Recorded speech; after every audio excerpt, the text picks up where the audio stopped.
छठ पर्व विशेष रूप से बिहार, झारखंड और पूर्वी उत्तर प्रदेश में मनाया जाने वाला एक प्रमुख हिंदू त्योहार है।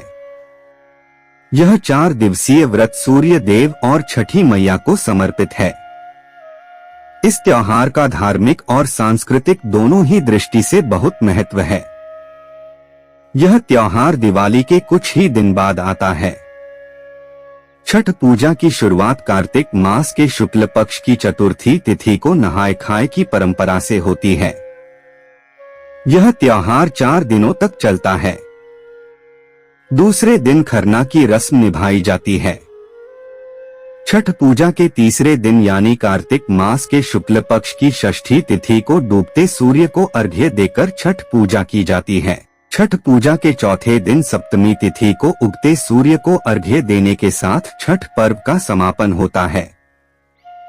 हिंदू धर्म में उगते सूर्य को जल या अर्घ्य तो दिया ही जाता है, लेकिन छठ पूजा के तीसरे दिन डूबते सूर्य को भी अर्घ्य दिया जाता है। आइए जानते हैं छठ पूजा पर डूबते सूर्य को अर्घ्य क्यों दिया जाता है। छठ पूजा के तीसरे दिन यानी कार्तिक मास के शुक्ल पक्ष की षष्ठी तिथि को डूबते सूर्य को अर्घ्य देकर छठ पूजा की जाती है।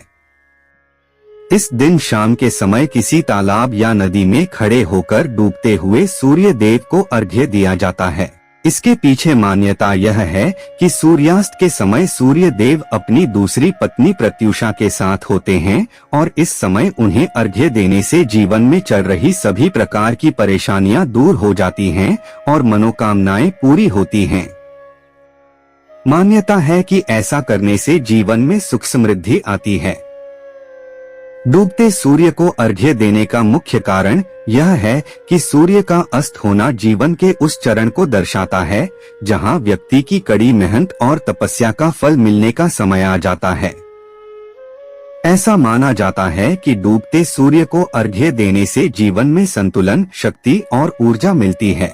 साथ ही डूबते सूर्य को अर्घ्य देने से यह भी पता चलता है कि जीवन में हर उदय के बाद पतन होता है और हर पतन के बाद फिर से एक नया सवेरा होता है।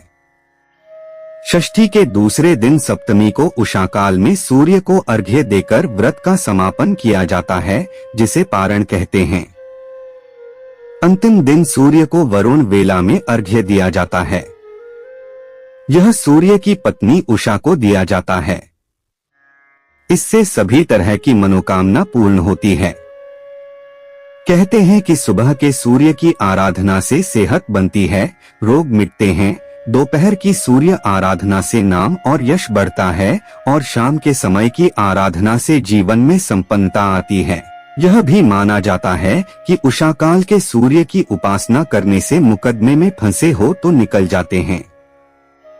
आंखों की रोशनी में लाभ मिलता है, अटके काम सलट जाते हैं।